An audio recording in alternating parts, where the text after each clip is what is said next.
This week, the UN chief issued a stark warning on climate change as scientists confirmed that July was the Earth's hottest month on record. The era of global warming has ended.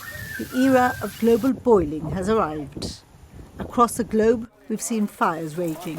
Whenever we've encountered wildfires up the rock, it's always tended to be in summer.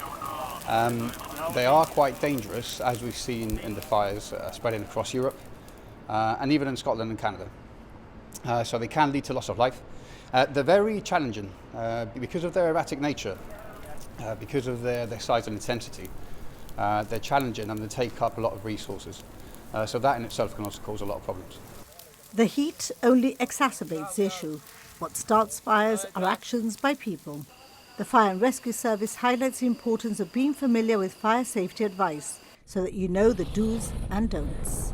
It's extremely important. Not only will they keep themselves safe, they will keep people around them safe, and they will keep the upper rock safe. The upper rock is quite important to us. There's over 100,000 tourists that come in every summer. Sorry, not every summer, but every month during summer. That brings in a lot of revenue. Post-COVID, we're trying to recover, so that's going to have a big impact if anything happens there. Primarily, though, it's down to life safety. So it's really important that you abide by what we're saying. Don't have a barbecue up the rock, don't smoke up the rock, don't dispose of any cigarette ends up the rock, don't have any unauthorised fires up the rock, don't do anything like that which may cause a fire, including, like I've already mentioned, disposing of glass bottles or even full plastic bottles because of refraction. That may also cause a fire in itself. Prevention is also important, and the public is asked to report any overgrown vegetation to the Department of the Environment. But where do we spend most of our time in summer? On the beach. For barbecues there, permission should also be sought from them.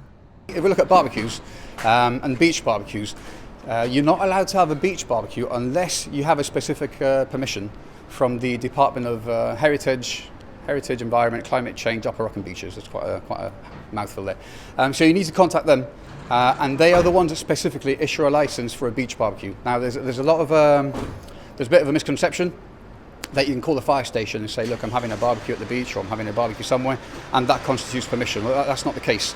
By calling us, that is more of a courtesy call to let us know that is happening, but that does not grant permission. We are not the ones that grant permission.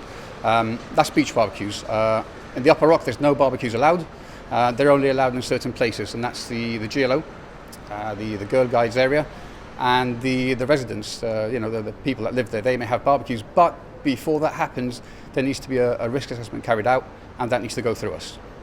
So it's not a case of anyone just turning up the rock and having a barbecue.